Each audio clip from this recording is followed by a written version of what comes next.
Hey guys, I'm Si, and welcome to Ace Podcast Nation, the home of the Andy Campbell Football Show. This is episode number 110. The show is available live on YouTube, Facebook and Twitter.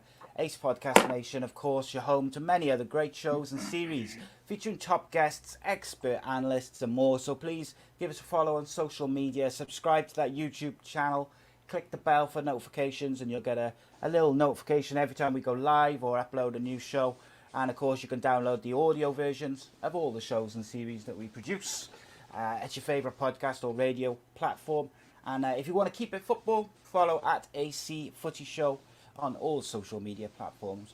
But just as we wait for those various platforms to fill up a little bit, big thank you to Black Diamond Sports as ever for all their support around the show and the channel. Black Diamond Sports is a global sports agency representing sports stars from around the world. For more information, visit their social media pages or of course their website, the links to which are in the description below and the closing credits at the end of the show.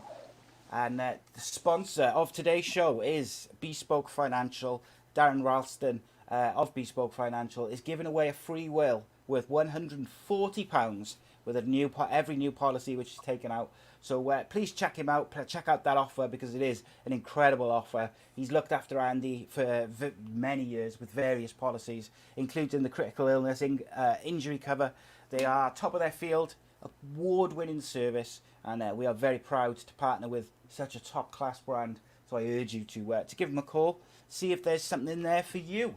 But as ever, I'm joined by the goal collector, the fox in the box. He is still the king of the second worst town in the UK, ex-Cardiff City and Middlesbrough striker, David Jones's favourite son, the speed demon, the goal machine, Mr. Andy Campbell.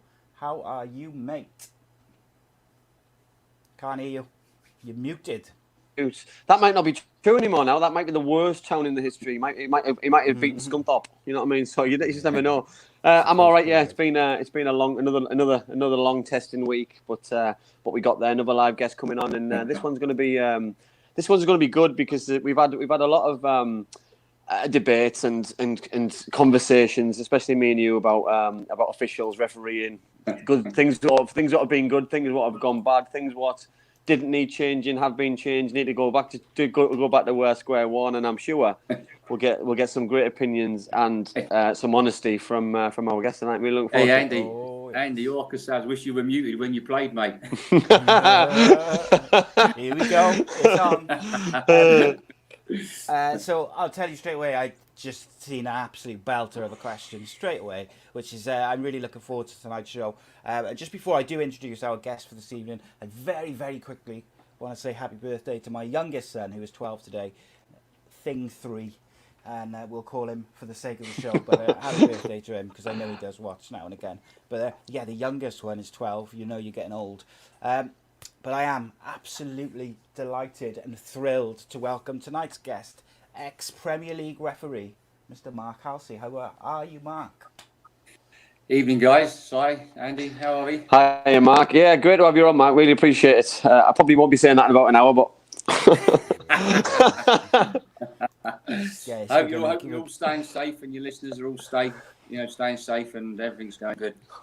Yeah, 100%. Quality, mate. Absolutely. So, Mark, what we like to do to start us off is we got a couple of features or games to let the viewers get a feel for your tastes and a bit about you. So, the first thing is called the Magnificent Seven. 7 quick-fire questions where you just give the first answer which springs to mind, and it's always a good one. But we haven't done it for a few weeks, so no. It's back for a reappearance. So let's go with the Mark Halsey Magnificent 7. You get the shoot.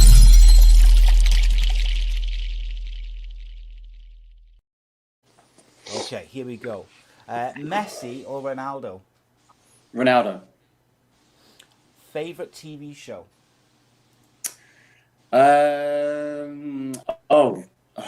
Favorite TV show? Oh, God, I've got many. What's my favourite? Oh, it's gone right out of my head. Girl Boy and Rodney. Only Fools and Horses. Only Fools. Classic. Yeah. Only Fools and Horses. Yeah, do you know what? It's funny that we haven't had that one, have we? by anybody. No. So it's It's strange. That normally, you'd think that would be one which would come up a lot. Next question is the funniest referee or linesman that you ever worked alongside, with an example, if possible. The funniest. I think for personality, you wouldn't believe it, but Lee Mason was one of the off the field. He was probably one of the funniest referees. You know, he just had all the accents, all the voices. Especially he done Brian Clough superbly.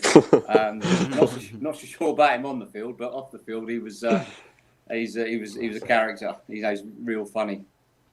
And I feel like we might get into this subject a bit later, but just as a straight answer, VAR or no VAR? VAR. Okay, interesting. If you know, operate correctly. Yes, that is something I think we might discuss at some point tonight. The angriest official that you worked alongside?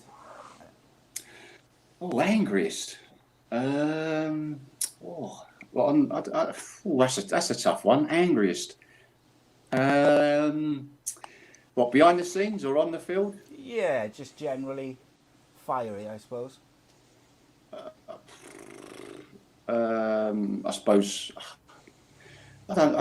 Listen, that's a difficult one. There's not one really I could say is very fiery. There's plenty. Okay. I mean, there's some of us that lost it a few times in our dressing rooms, like myself and Mike Dean, Mark Clattenburg could have been, you know, sort of been one as well. So, I suppose there's a couple of names there. Cool. The hardest referee, Roy Keane or Patrick Vieira? Ooh, I would say they're on equal terms. Brilliant. Fantastic to referee both of them, but on equal terms. You know, what you saw is what you got. Yeah, absolutely. Yeah, it's no messing around with those two, I guess. And it's the best. It's the best way, though. It's the best way. It's what you want. It's what you want, isn't it? Absolutely. What you see is what you get. Yeah, absolutely. Keep on your feet. Keep on your toes, I should say. And the final question of the Magnificent Seven, as ever, is: who is the greatest Englishman who's ever lived? It does not have to be football related. Oh, flipping great! Oh, great! Greatest Englishman. I suppose you've got to go all the way back to Sir Winston Churchill, I think. Yeah, he's the only one that has come up multiple times, isn't he? Like everyone else has been kind of different versions, different people depending on their interests. Yeah, it's a good one though. Yeah, it's not too common, but it's always a good to go to. It's my one. Got to look back. If it weren't for, you know, it doesn't get any bigger. It doesn't get any bigger. We wouldn't be doing what we're doing now. Yeah, I wouldn't have a history if it wasn't for people like that. So. Spot on. Yeah. And next up, we have the Tell Me Why game. It's a brand new feature which we do. So basically, I pick 3 questions, and you and Andy take turns. You've got 60 seconds to answer the question.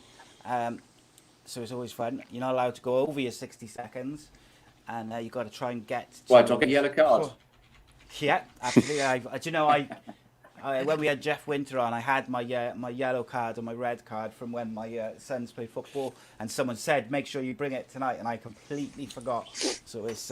Don't worry, Jeff had his. Jeff had his. Don't worry about that. Great lad, Jeff. Great lad. Jeff sleeps with his.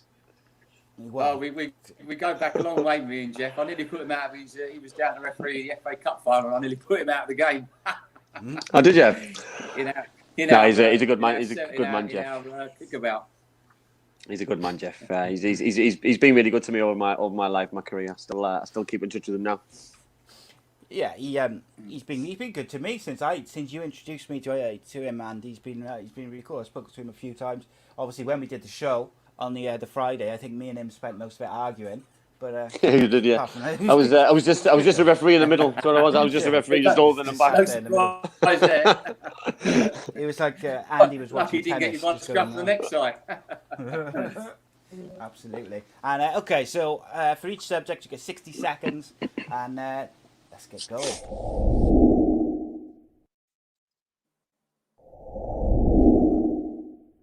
Okay. So which one do I go with? Do I go with the easy one first, or slightly more difficult one. Tell you what, I called you Jeff then. Mark, which one would you rather go first or second? Sounds going a bit funny there, guys. All right, is that a bit better now? You're in and out. You're in and out. You're in and out. Is it? Okay. Right, Andy, you go first then, mate. Go on. So we got the first question is, Lionel Messi scored his 650th goal this week. Who's better, Cristiano Ronaldo or Messi, and why? Your 60 seconds start now. The way that I look at it probably is on likability, as in the way that I like to be played, and I think Ronaldo's got the all round package for me. Mark picked him as his best out of the two. He's got the all round package. He's good in the edge, good with his feet. He scores goals. He leads by example. You know what I mean? He's a gorgeous looking man as well, isn't he? You know what I mean? He's got everything off the pitch in the right manner. He seems to do everything in the right on the pitch. And the thing what sticks out for me is he's tried his trade in different countries. He's played in his home country in Portugal for Sporting Lisbon. Came up in the Premier League. He nailed that as a young man. Passed out with flying colours. Went to Real Madrid. Did the same thing again. And he's tried it now in another country, and he's doing it again. And I see this continuing. I don't see him ever failing forever for any club he goes to, and with his country as well, he's had success as well. So I think he judged on club and country, and he ticks both boxes. Time is up. Good, well done, Andy. You used up your full 60 seconds. Impressive, because last week you didn't, so that was good. So Mark, same question for you. Who's better, Cristiano Ronaldo or Lionel Messi? Your 60 seconds start now.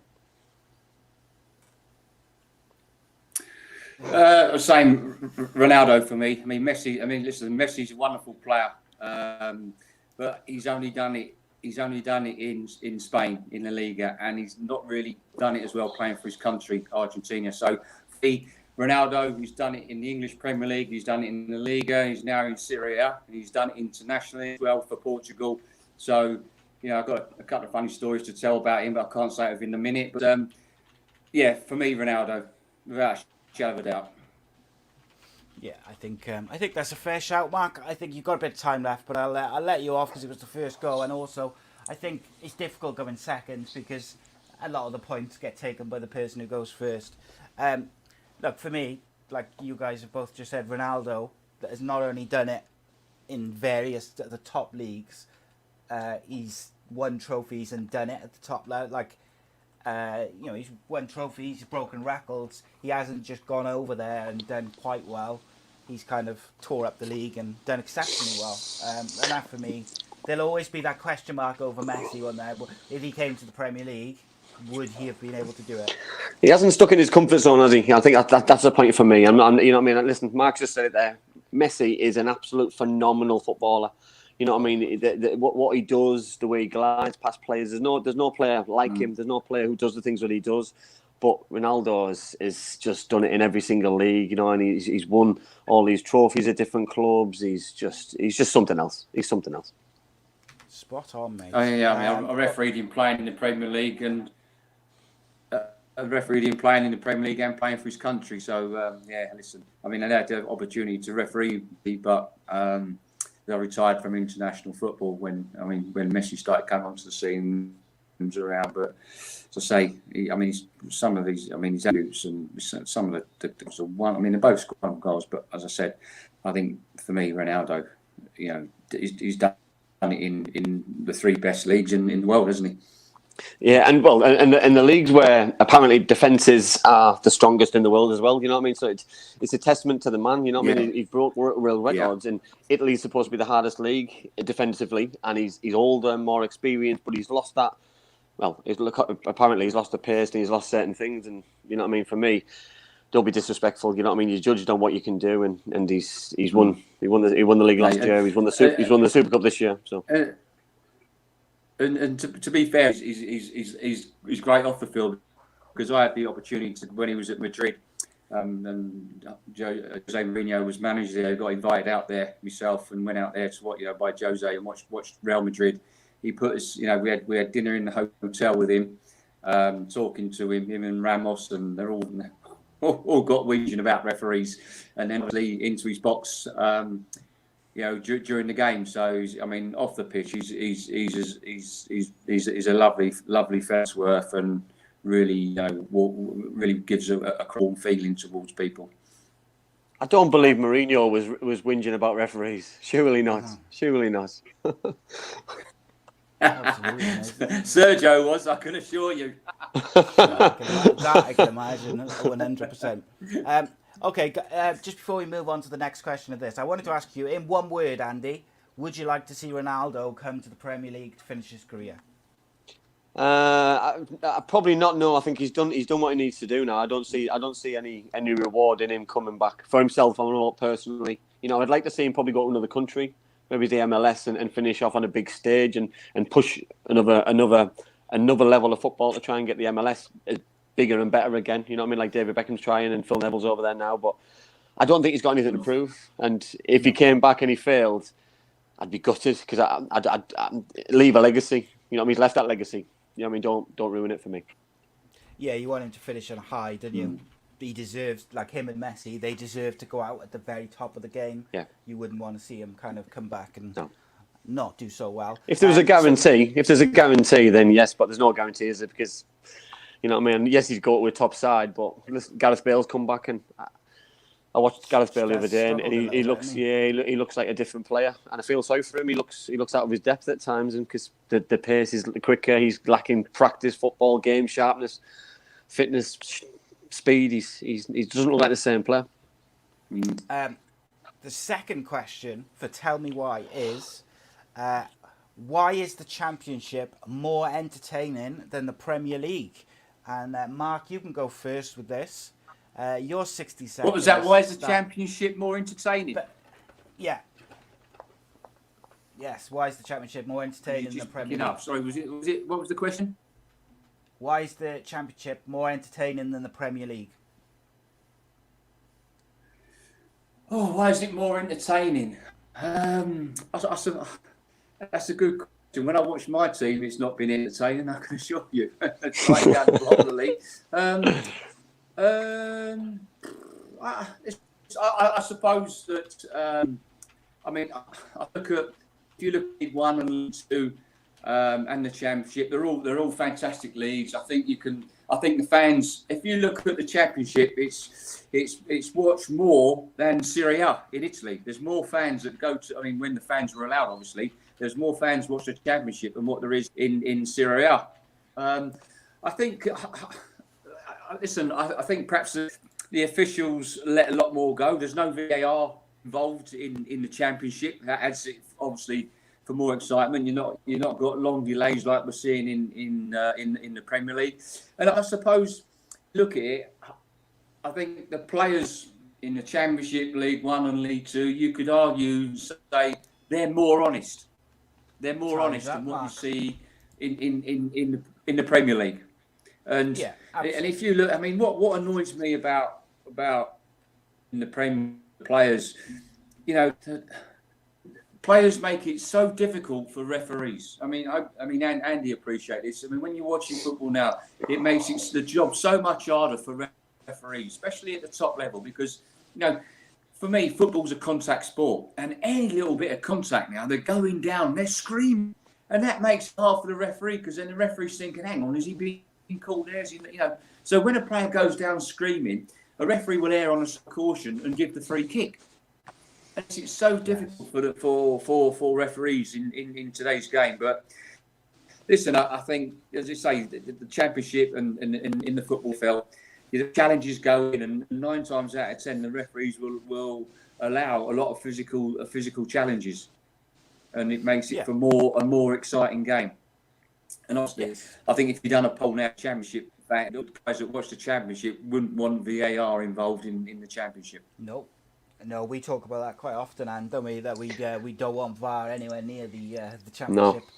I don't. But then I did contradict myself last weekend when Mark will have probably seen the game when the horrific injury to Dale Fry in the middle of a Blackburn game where he got kicked in the face, and It was just, you know what I mean? That was an awful challenge. Yeah, it Andy. was. You know what I mean? People are questioning the player. He was a young boy. He's on loan from Everton. Not his fault. People are questioning the referee. And for me, it's a case of referees have to see those kind of things, and he should have seen it, but he didn't. And apparently he did hold his hands up after the game to Neil Warnock and say that, which is, for me, it's a little bit of honesty, a little bit of transparency.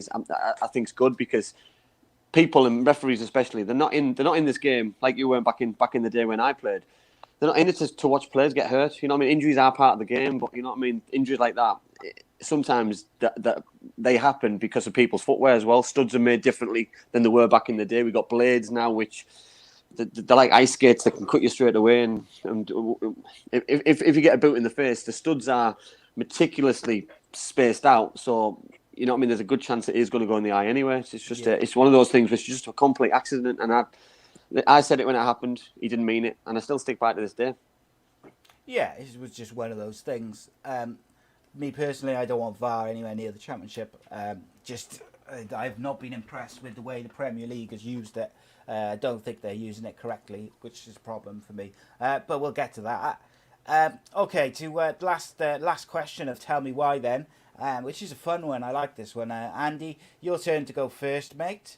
Who is the one best pundit on UK broadcast for football? You're only allowed to pick one and tell me why they are the best. Your time starts now. I'm going to go for Roy Keane, only because he entertains me every time I watch him. It's his facial expressions. I wouldn't say he's the most knowledgeable, you know what I mean? But I just like the way he handles himself on TV. I like the way that he argued with Micah Richards, Jamie Carragher, Gary Neville, and all the other guys on Sky Sports. I just think he knows his stuff. He's very arrogant in a good way, by the way, about how he handles himself, about his knowledge of the game, and he always refers to back in the day, which, you know what I mean? You can only judge by how good you were on and off the pitch. He demanded success. He demanded quality, and he's still doing that to this day on live TV. And I just think it's a credit for a broadcaster to get the best of the best. They've got the cream of the crop, and long may that continue. But I think it only works when you've got a pair. You know what I mean? The Jamie Carragher and Gary Neville pair, and Roy and Micah Richards. They just work absolutely impeccably well, and they bounce off each other. It's a laugh and a joke, and I can imagine off camera, it's not as serious as it is on camera. And that's your time up, mate. Mark, I was just going to say very quickly, if you are having some issues with the connection, if you go back out and then come back into the link, that should reset it a bit. But if it's all right at the moment, then obviously crack on. Okay, Mark, for you, who is the one best pundit on UK football TV? Time starting now. For me, I love listening to Gary Neville. I think he's honest, he's unbiased. You know, even if his team, we know he's a Manchester United fan, and he's not scared to criticise his team. And I think also he tries to be fair with and honest with his. He talks a lot of good sense. And the same with Andy, the new kid on the block, Micah Richards. I think he adds a little bit of entertainment to and he's fun as well. So I could imagine off camera with them all. And as I say, you know, Roy Keane, he's very, very good as well. So I think if I'm looking at a package, I think you know those three: Gary Neville, Micah Richards, and Roy Keane. I think and all you want from a pundit is honesty, and I think that's what you get from those guys. Yeah, agree. And that's your time. And do you know what? And, agree. That's why I believe that the current set of pundits which Sky Sports have now are the best collective of pundits that we've probably ever had. Because, like when I was growing up, and you had like Match of the Day and Sky Sports and things like this, the pundits didn't want to upset anyone. They didn't want to upset former teammates. They didn't want to upset officials at clubs. So they kind of sat on the fence a lot. Whereas, you know, Roy Keane does not sit on the fence. Jamie Carragher does not sit on the fence. Same as Gary Neville. BT Sport, I feel like they've got a bit more of a mixed bag. I think Rio Ferdinand's very good. I think Owen Hargreaves is very knowledgeable, but I get a bit lost sometimes in his. I like Robbie Savage as well. Well, they've tried to go down they've tried to go down the fun. Incredible. They've tried to go down the fun route, having to bring in Peter Crouch in. You know what I mean? He's very good on social media. People really like him. They can relate to him. You know what I mean? He's very honest. He's very open. He just tries to make fun of it, which is great. And you know what I mean? You talk about Sky Sports back in the day. It was Andy Gray and Richard Keys, and you know there wasn't really it was just a duo. They did everything. They did everything from the live games to everything in the studio, and it was just. Very strange. Very strange to what it is now. Where it is now, it's an entertainment show. It's a pull package, and I think that's what I really like. Sometimes I get a bit disappointed when my favourite pundit's not on the game, and you know what I mean, because Jamie Redknapp I like at times, but he has to be with the right person, right people. Yeah, 100%. I agree with that. Do you know the BT one's a bit weird for me. Like sometimes I really enjoy it, and then other times I can't. I find it almost unwatchable. And that, you know, that is just personal taste. It's subjective at the end of the day, isn't it? In terms of I also like as well about the referees as well, having referees there to give their opinion and stuff, because I like that. I like that players don't know everything, pundits don't know anything, you know what I mean, about refereeing and about the laws, because we can look at the laws and look them on paper, but it's picking the bones out of the laws, and Mark will tell you, you know what I mean, the laws say one thing, but they probably mean another, you know what I mean, and they come across another, and it's so difficult, and so, you know what I mean, sometimes it needs to be black and white, and the way that some of the referees speak about it, it makes it clear just listening to them, but if you read the rules, it just looks so confusing. It's scary. Don't get me started on that subject. I mean, as much as I respect him and love him to bits, Dermot Gallagher talks absolute nonsense. Yeah, it on was Sky. When, it was better when they had Howard Webb, wouldn't they, for a season? I thought he did that job very well. I think that was on BT. If I'm correct. Yeah, there was one on BT. Yeah, he was on. Howard was BT Sport, wasn't he? Yeah, Howard was BT I Sport. thought he did a great job. But then all of a sudden he vanished. Though he hasn't been on for quite a while. So I don't know if they just stopped having a referee. But like Andy says, when you do that, you've got to. You cannot sit on the fence. You've got to be honest. You can't defend the indefensible, and you've got to put your criticism across constructively, but also inform the viewers of the game. You know, so and sometimes we don't really get that from them, do we? No, we do not. Well, I think that goes on to a point now, Mark. That was one of the points that I want to talk to you about. Then about referees coming out now and then explaining decisions. You know what I mean? Like managers get a microphone thrown into their faces straight after a game. Players get an interview straight away, good and bad, about some of the things that they do. Should referees have to explain some of the decisions? Well, I think it's difficult. I think because they'll be getting on to them about, this referee done this week and referee such and such referee done that the week before. I think long as they're consistent within that 90 minutes and you ask the specific questions of the key match incidents during that game, I think then it should, not the referees, but in the Premier League, they have a delegate system where an ex-player, an ex-manager actually works for the Premier League and goes and assesses the referee's performance for the Premier League. So obviously they go into the dressing room after the game, because on the Premier League they don't have an assessor they have in the Championship. They don't have an assessor there now. It's an evaluation system where a former referee will watch the DVD and mark their performance on did they get it right, get it, and they get a tick and. With the Premier League system, they actually go into the dressing room at the end and talk about obviously their key match decision making, their man management, and their fitness.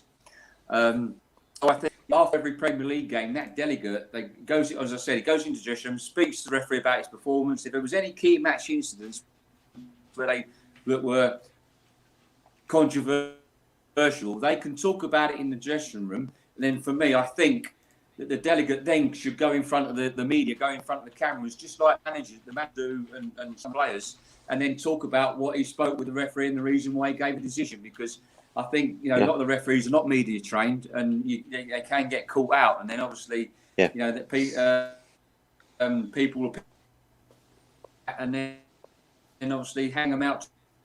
Right.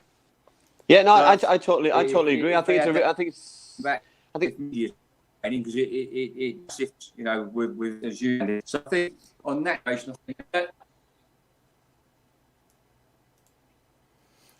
Mark's connection just broken up a bit. He'll be back in a So second. I think that's a really good idea though, because yes, the referees aren't there to be embarrassed and given a hard question in front of them. But I think it's a really good idea that they tell somebody why they did it and they come out and explain their decision, because there are some strange decisions. You know what I mean? I watched again the other day, and Dean Smith was making a laugh and a joke that Matty Cash doesn't have a fat backside like John McGinn had, and that would have been offside. And for me, just explain things and just explain, you know what I mean, about handball. So why didn't I give the handball? I didn't give the handball because I seen it flick off the thigh. I seen him turn his back, so it's impossible for us if I was out to be above his head. You know what I mean? If I know what's going through your head, then I respect your decision. Whereas if I think he hasn't given it because he never gives it to Man United or never gives it to Tottenham and never gives it to Middlesbrough, then I start to build a picture, and the bigger picture I build then becomes not a very nice picture, and then it becomes that he never gives this, he never gives that, and I think sometimes it's a little bit unfair.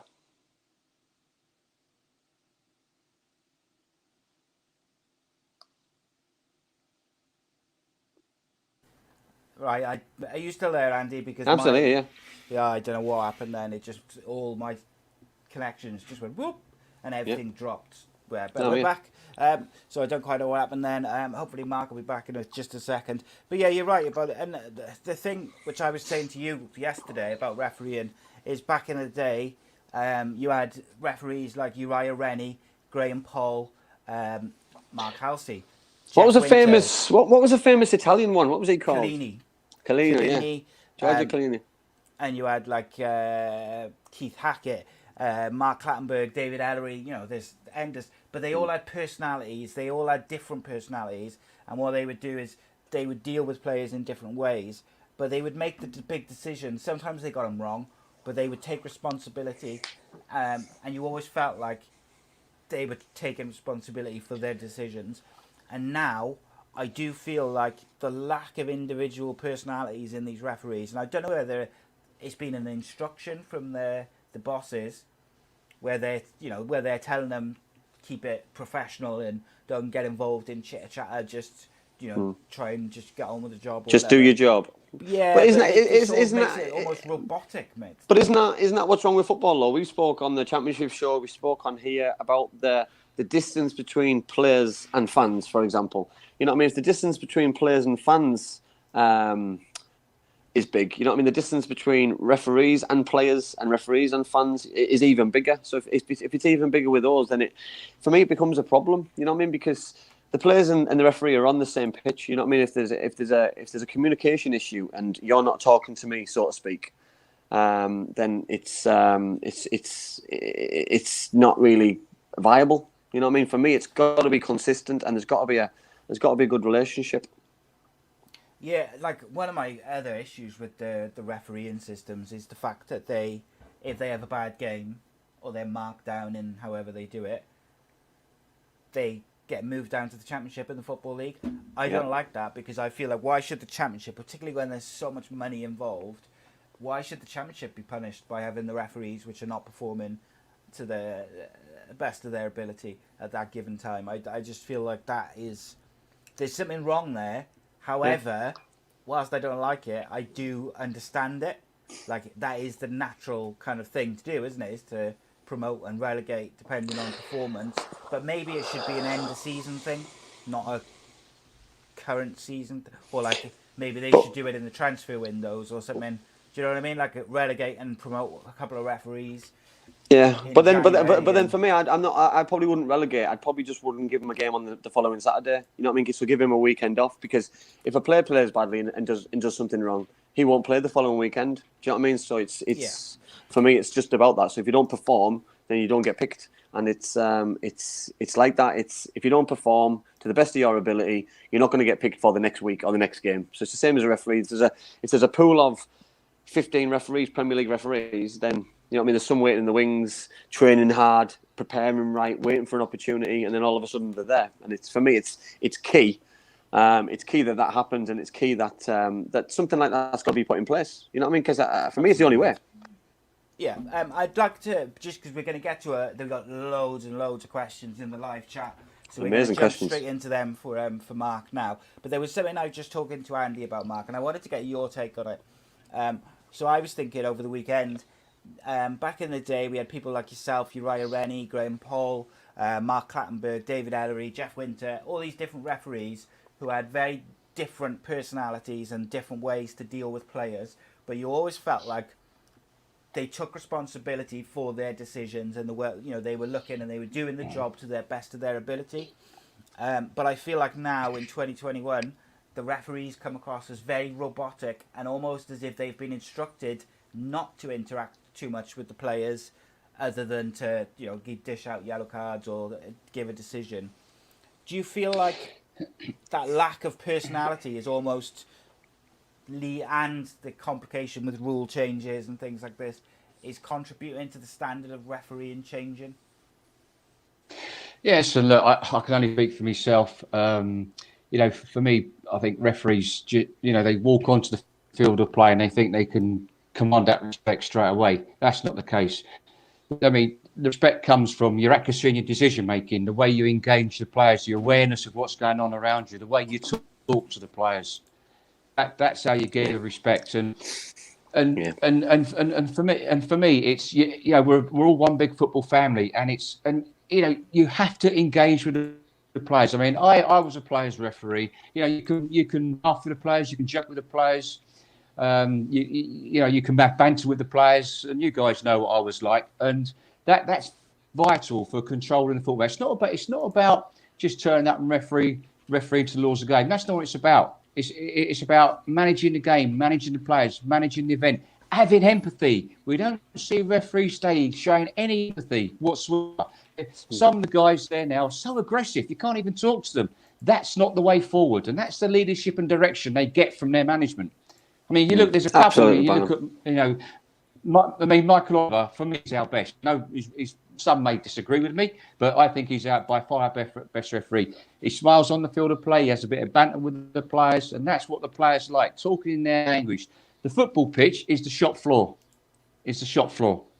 And you've got to have give and take. You've got to have that bit of banter with the players, and you've got to have that awareness is what's going on around, and all the little niggles. Would have been kicked all over the place, and some referees wouldn't have picked it up. And I mean, I've played the game. I know what it's about, but it doesn't mean to say, having played the game, you're not going to be a good referee. It doesn't make you a good referee. But it's about picking up, and a little challenge goes, and you're playing advantage. You're letting Andy know he's seen the free kick. But I'll have a chat with him later. And as a player on, you're having a chat with him. So you're always looking to what's going on. And today's referee, for me, like you say, it's about they're too robotic. They're manufactured referees. It seems to now, at the present, every challenge. I mean, remember, a careless challenge is a free kick, nothing else. A reckless challenge is a free kick and a yellow card. A challenge that in players of dangerous safety is a free kick and a red card. To be. It's about managing the events, managing the situation. Yes, there are some times you just cannot manage. You've got to show a yellow card, you've got to show a red card. But it's stamping your authority on the game when you get that opportunity. And that doesn't mean to say you have to stamp your authority on a game with a yellow card. You can do it verbally. For me, that's what makes a referee he's talking all the time to the players, letting them know. Just and it's you have that conversation. I just didn't want to fight. I used to tell them where to get off. Well, Mark, this also starts. It starts in the warm up. You know what I mean? When you're warming up as a player, when you see the referee warming up, you know what I mean. Back in the day, you could look over and see a referee and officials and think it's going to be. It's going to be a good day because you can have a relationship before the game. You have a bit of fun in the tunnel, and that's what it's all about.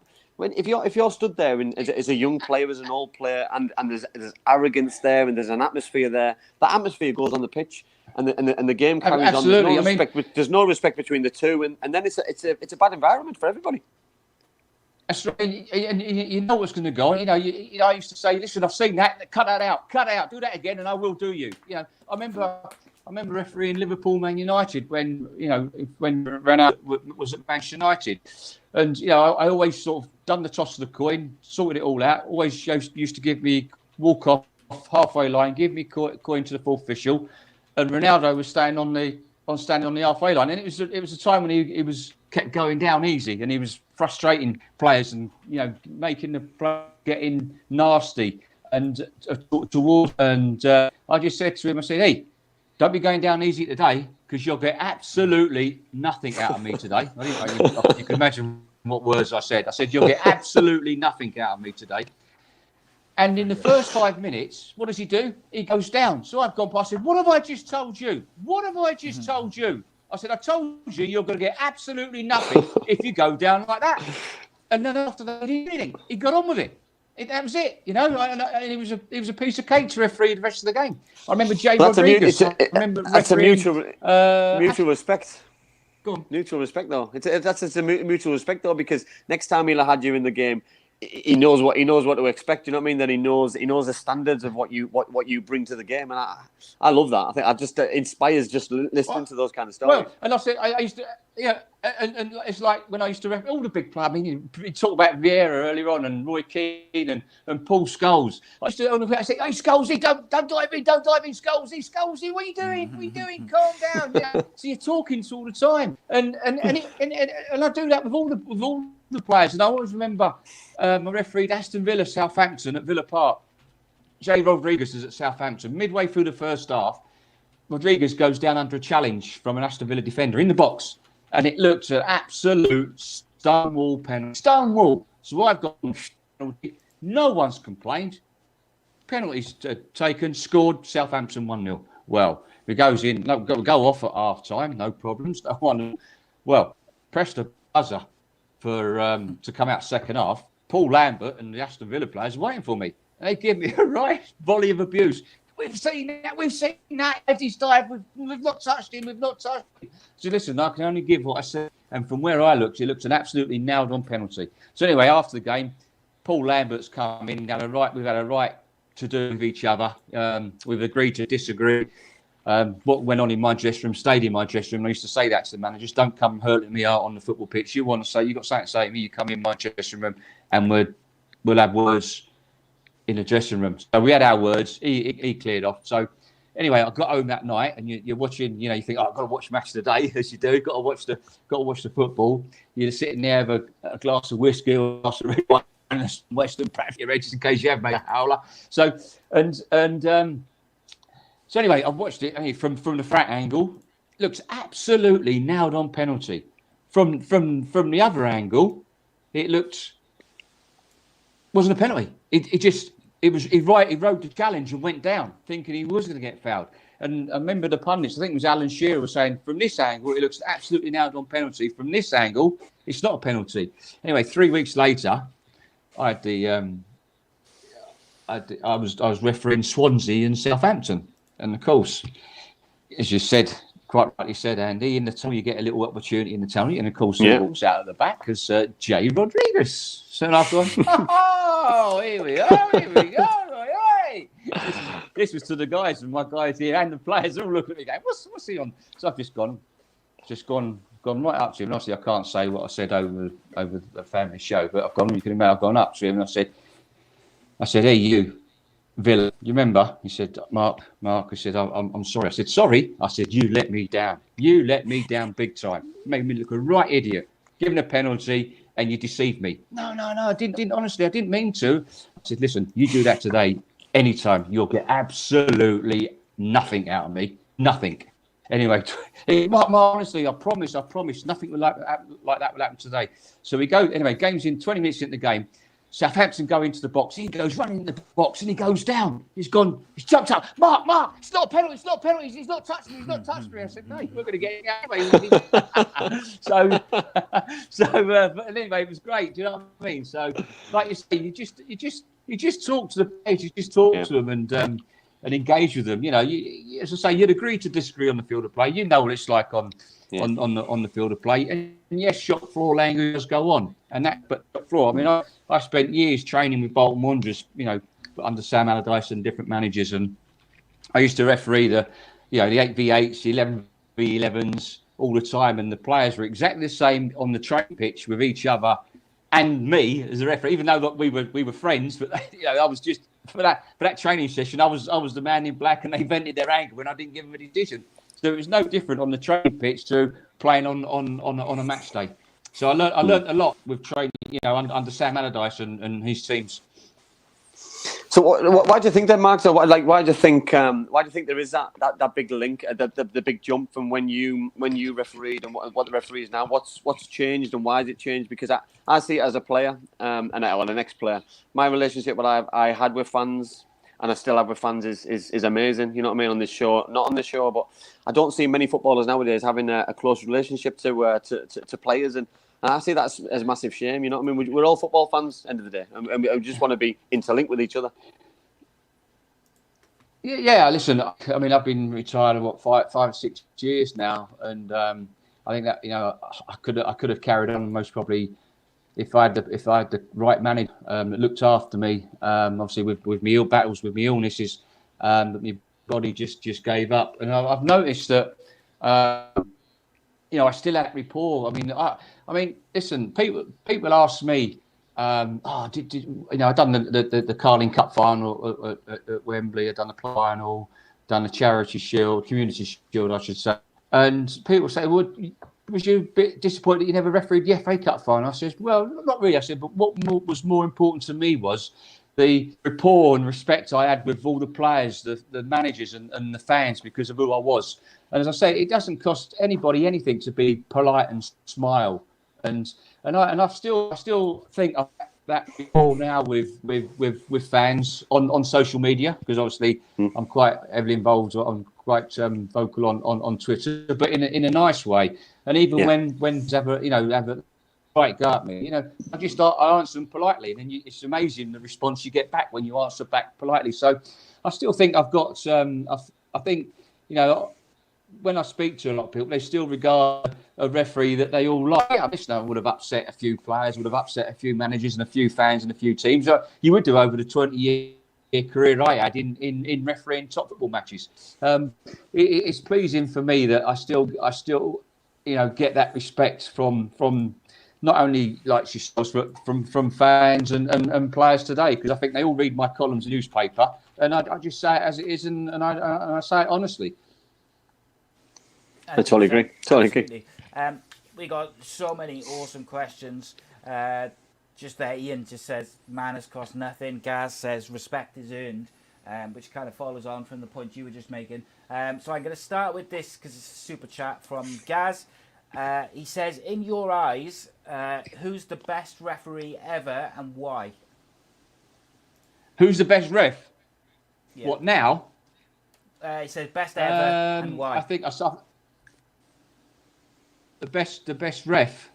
What from England or from? Yeah, I guess let's go with England. I mean, I think I've touched on it. Before. I think at this present, I mean, we've had some great refs over the years. I mean, our very own Jeff had his own way of refereeing, didn't he? Jeff Winter was the players like Jeff, and he'd give him a back when he got one.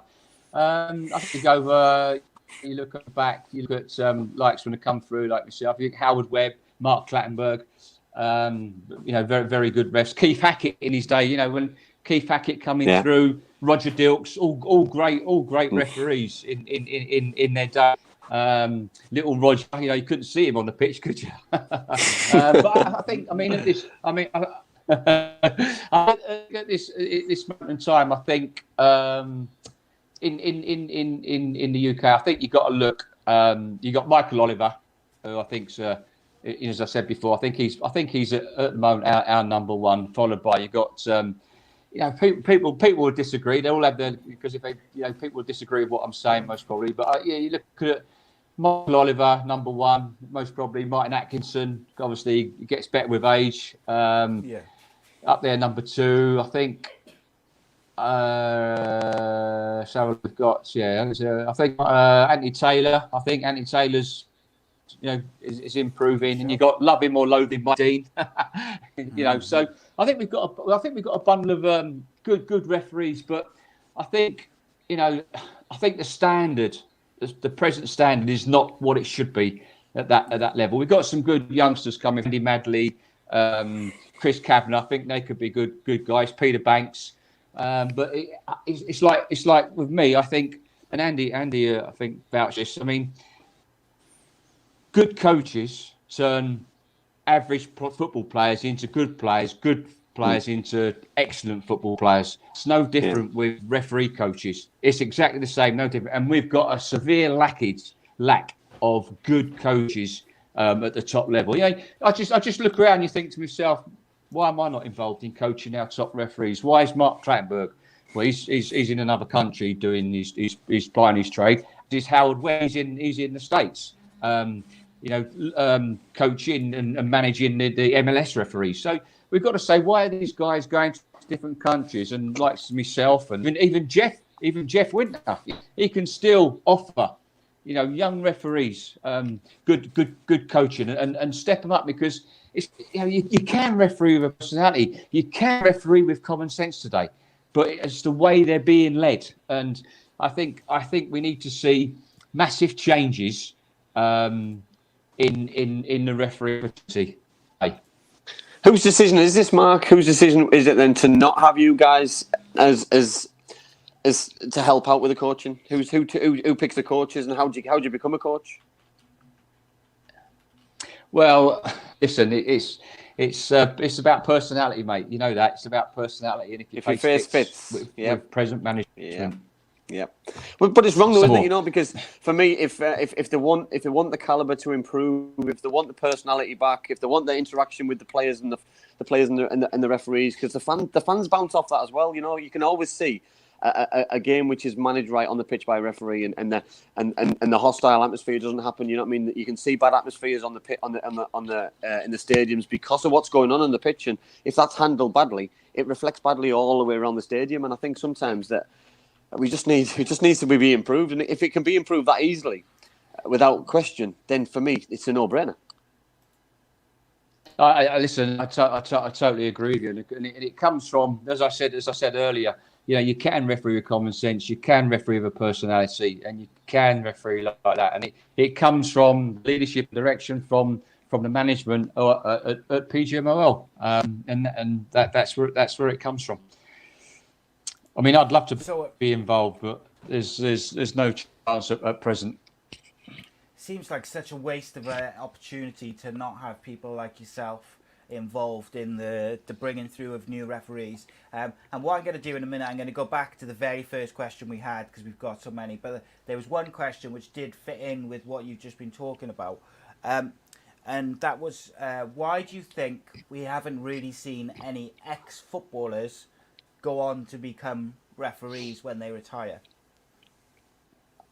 I've spoken about this, and I think if you're never going to get a Premier League or a Championship player taking up the whistle.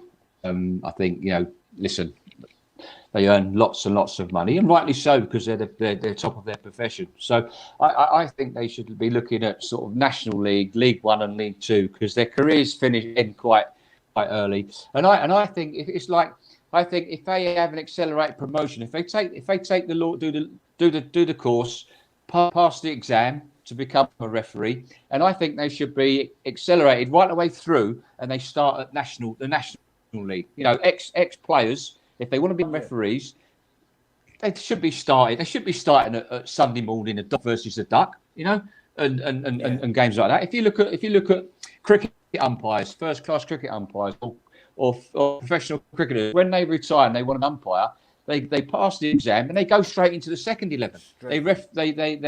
They umpire at second 11 cricket. Now, for me, any referee or ex-player wants to become referee, they should start at the national. That's where they start, and then they go into National League referee, National League, League Two, League One, and then see how they get on from there. Not start maiden level 7. Start at the whatever leagues you have in the northeast, or the northeast counties, or the northwest counties, or down in down the Hearts County League and the South Midlands League. They should start higher up the ladder. They should be accelerated through.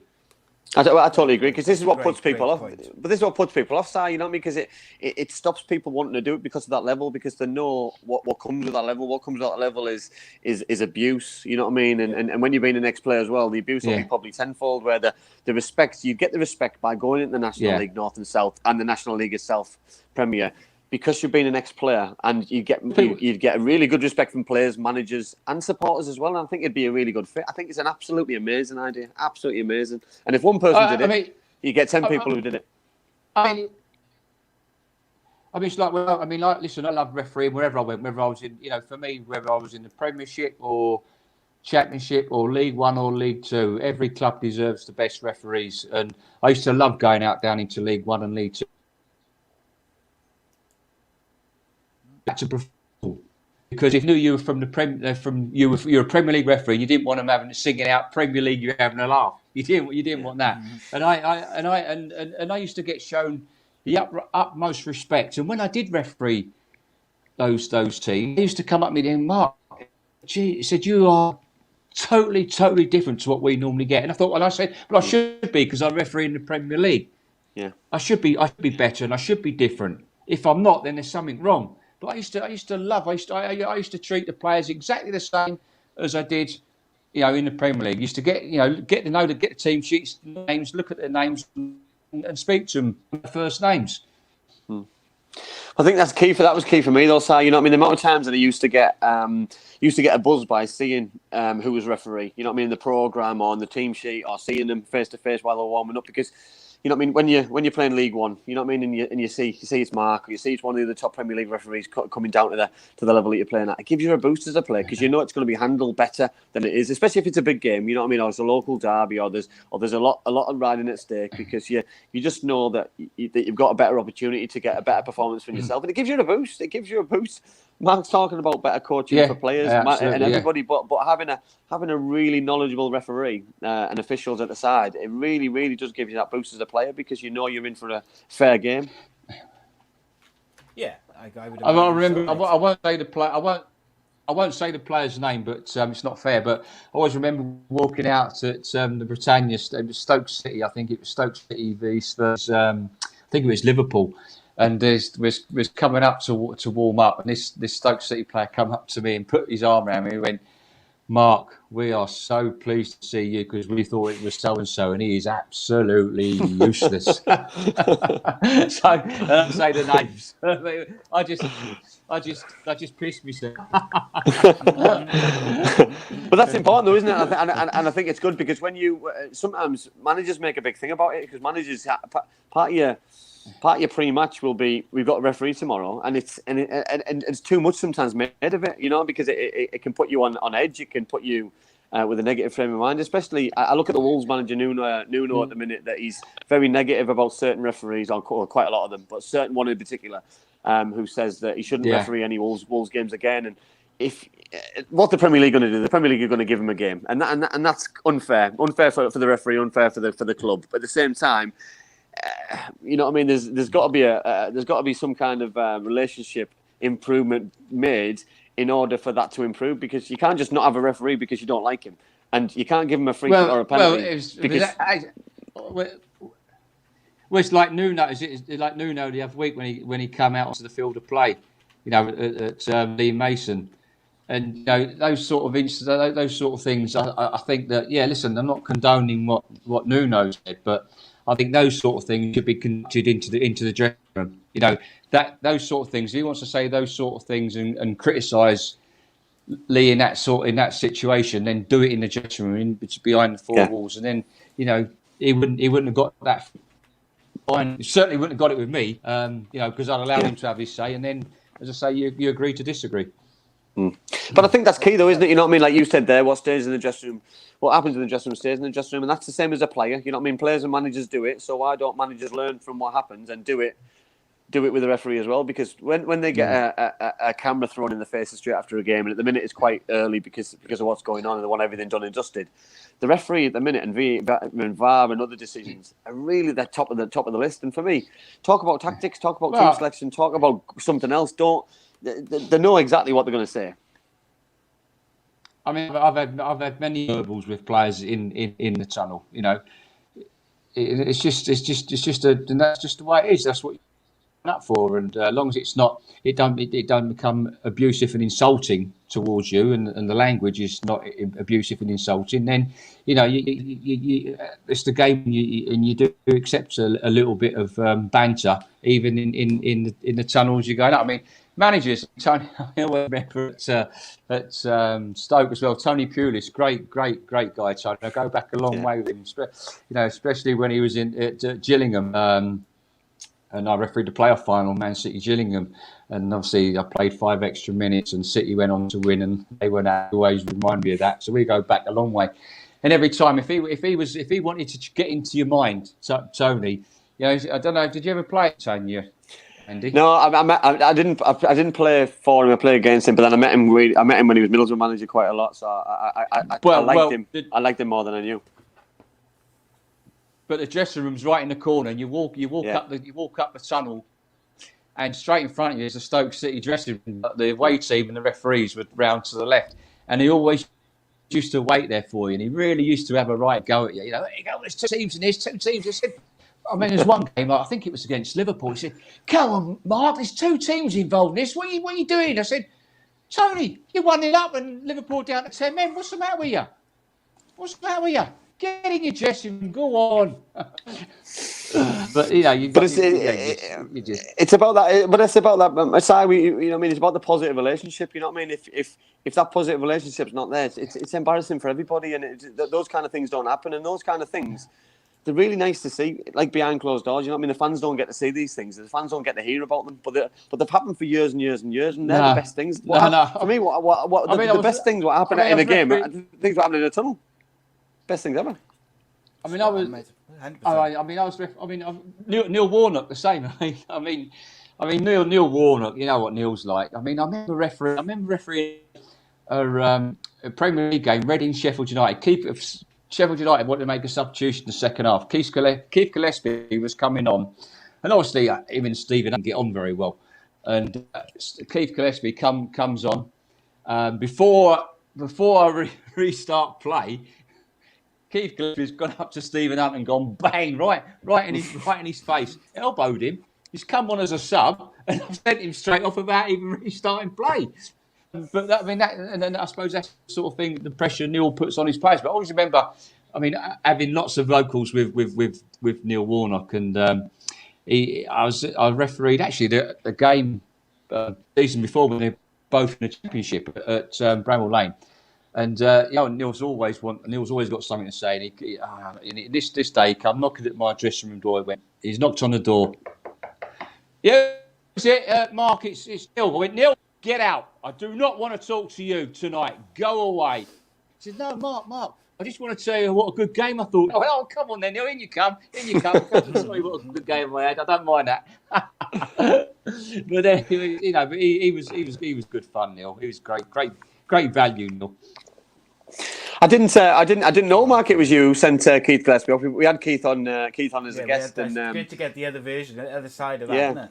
Yeah, because obviously I think without knowing the story, I think there was obviously a little bit of history as well with what happened during the day with Stephen Hunt and things. So there was I think there was a bigger picture to that story. Well, it's funny because he'd come on, give him an elbow in the face, and then I mean, I'll give him the red card, and he went up to him and give him another whack on the face. So he done it twice. Yeah.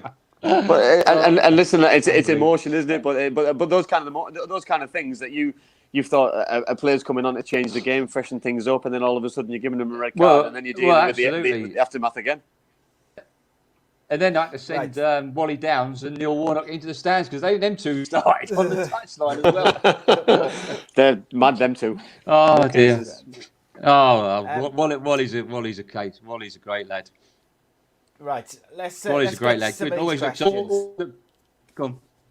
God, it's only because there's so many, and we're going to just try and squeeze as many as we can in, Mark. The first question of the night was James Costley said, how often were you told not to see things during games? Was it a regular occurrence or just a one-off? I don't really know What was that? What was that? Sorry. He basically said, were you ever told not to see things during games? I don't know whether he means like by a manager or just generally. Was there managers who tried to influence you a lot before games and after games in terms of their relationships with you? No, not at all. I mean, listen, you because you meant and yeah, listen, the managers always come in with their captains at an hour before with the team sheets, and you have your little chat there. But I mean, some of the guys, some of the rest when I was full official, I used to think to myself, Jesus, they're going on and on and on and on. What are you going on for? Why are you taking so long? They don't want to be in. The managers and the players, the skip don't want to be in the dressing room. And I always remember, when I refereed Chelsea games and John Terry came in, because he was always at it, on the pitch to me, he was being captain. And every time he came in the dressing room, I always thought I slapped him. I used to go like that on his face. He says, why do you always do that to me when I come with the team sheets? I says, because I can't do it out there. But no, that's the rapport you have. And listen, managers they all do what they can to get what they can out of referees, and it's then down to us guys to say yeah or nay and be mentally tough and mentally strong when you go out and referee that game for 90 minutes. But I think that's important though, Mark, isn't it? You know what I mean? You just said there about being mentally strong. Mentally strong is important because there's a lot of pressure what goes with it as well. I know we're laughing and joking now and we enjoy it and it's loads of fun. But how much pressure do you feel to referee at the top level? Sorry, Andy, you're cutting in and out. Sorry, I didn't really hear that question. Sorry, how much pressure does it come to when you're refereeing at the top level? Hang on, I can't. It sounds awful, mate. I can't. Sorry, can you hear me now? I'll try again.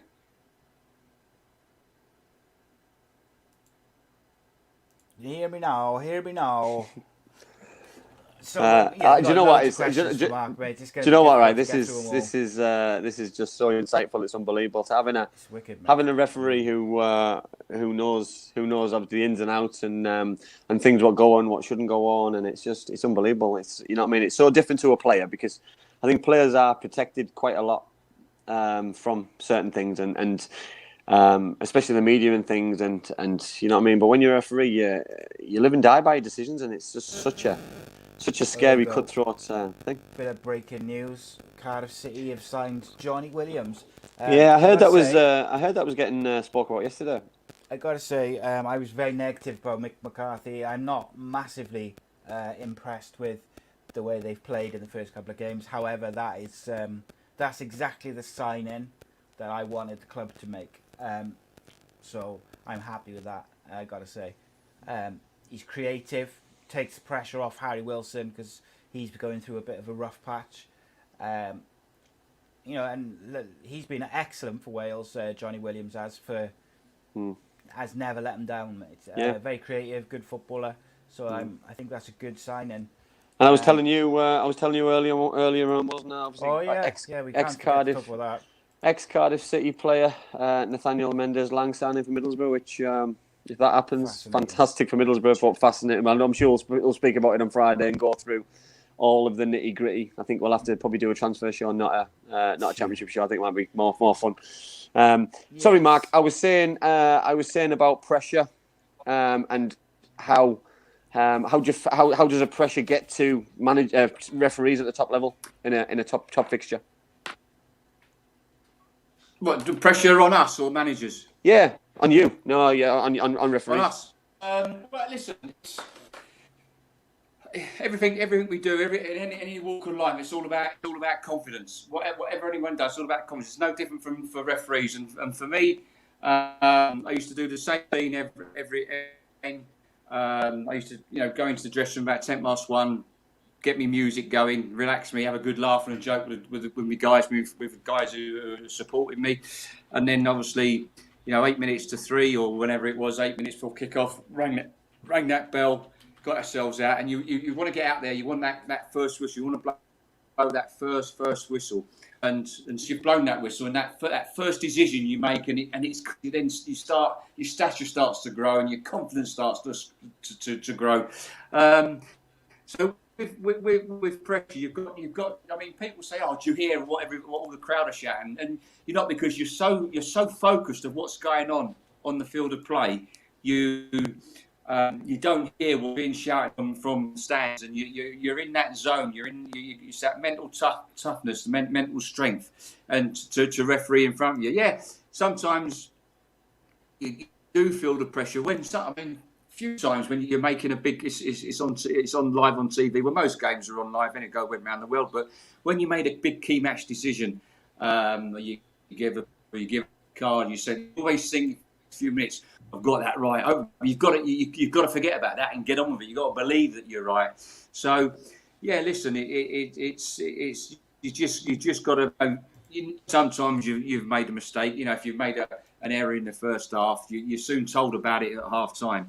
And you've got to park that. You've got to forget all about it and get on and keep focused. Because if you switch off, and then you're going to get caught out and you're going to be in trouble. So, it was vital. You stayed mentally tough and mentally strong, and you were switched on, and you was all what was going around you. And what used to help me was me talking. And if you ask a lot of assistant referees when what I was like on the field of play when the headsets. Oh, I used to give them a headache. But for me, that helped me talking with the players and managing the players and talking, because that just kept me on top of time, because I was just I was in the zone, and I was listen, I made some errors, like we're all human. So I'd love to have VAR about when I was refereeing.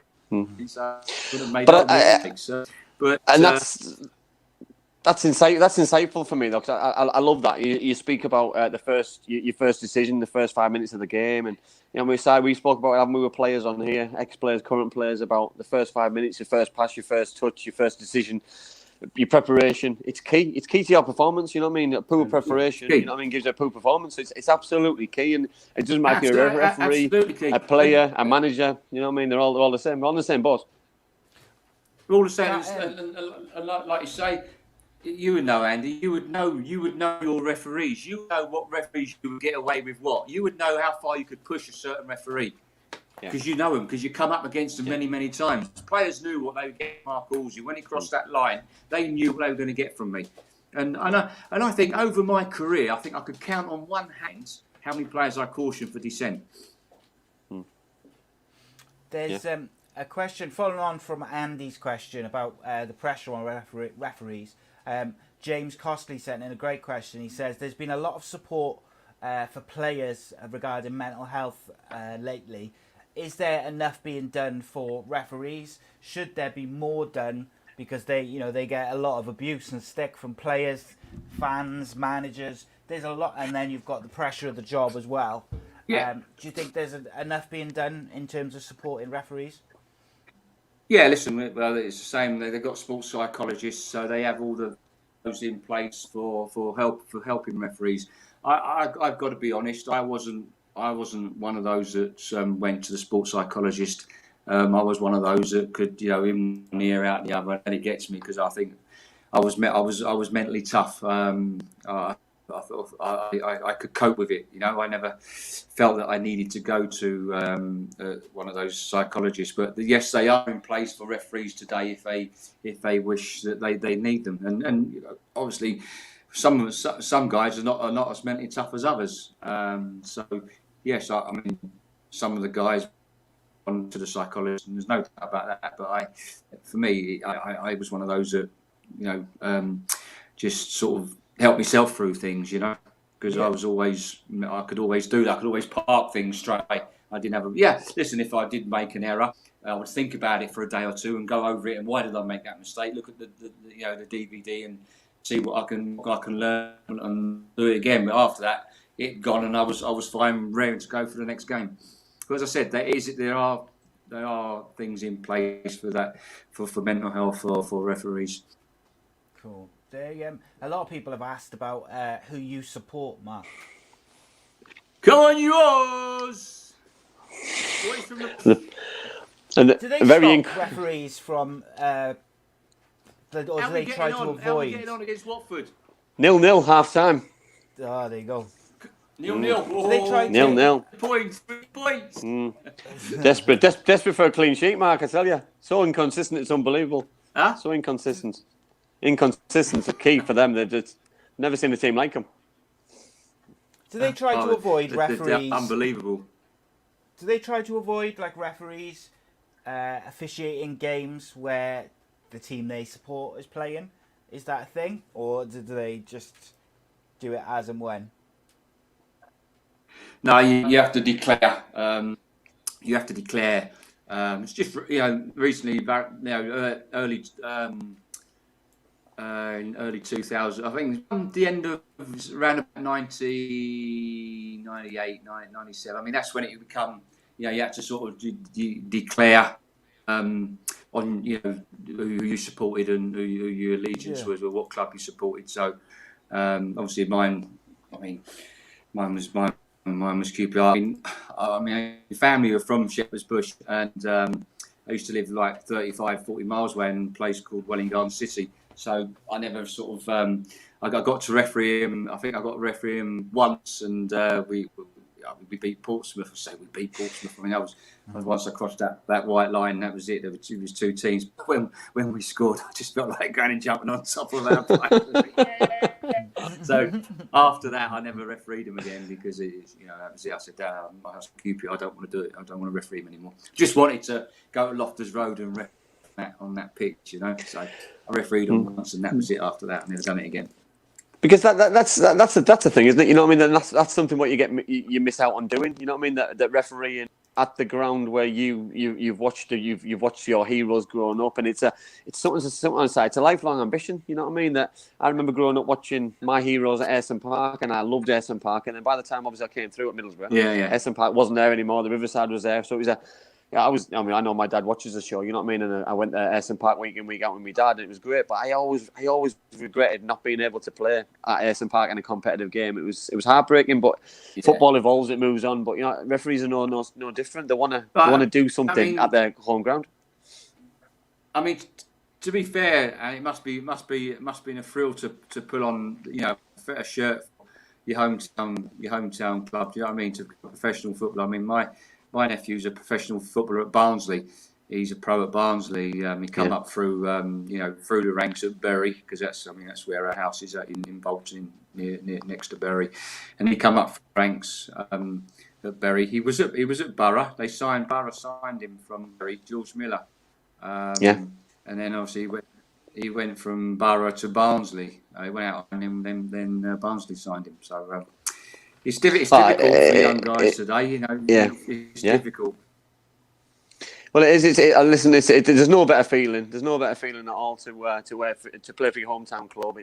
It's what dreams are made of, But I agree. And we've had this conversation on the show about if you could turn the clock back and do it all over again. And I'm quite content and happy for what I did. You know what I mean? I was a professional footballer for as long as I could hang on in there for, and it was good for as long as I did it. But it just seems so different now. It seems so cutthroat, and it's more of a business than fun.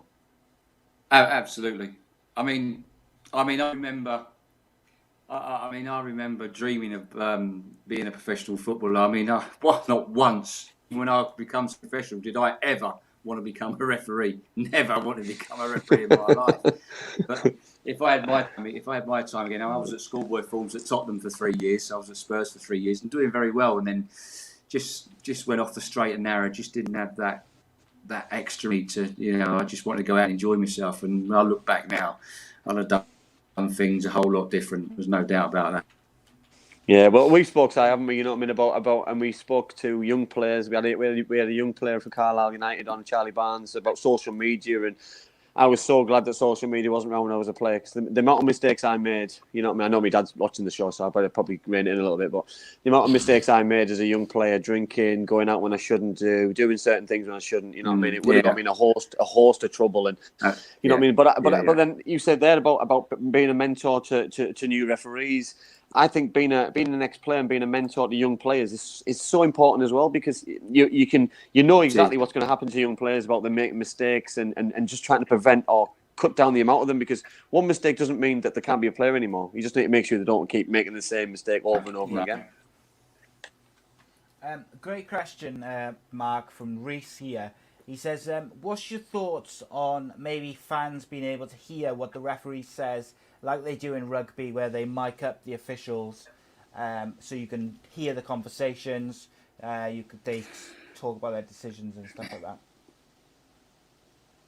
Yeah, I mean, listen, for me, the fans are just as important as the players, coaches, managers. You know, they are.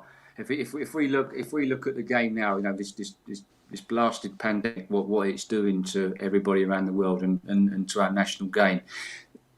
The game is not without fans, is it? It's not the same fans. There's no intensity there, you know. There's no tempo, and for me, the fans are just as important, just as knowledgeable as anybody else in football, and they deserve to have a voice. And I 100% agree with that. I think we need to hear with especially with VAR, we need to hear conversations between the referee and Stockley Park. To hear what is exactly being said to them, so everybody can learn, understand how it all goes on, understand how it works, understand the thinking behind the referees looking at incidents and how they see certain incidents, and I think, you know, it has to come. You know, we see it in rugby, we see it it all works very, very well. Why can it not work in football? But then it goes both ways, though. It goes both ways as well, though. You know what I mean? Not about listening to what referees are saying, but also, I mean, you listen to the respect in rugby. You know what I mean? The way that players, footballers, and I'll put myself in that bracket, by the way, because I've made some mistakes of the way that I've spoken to officials.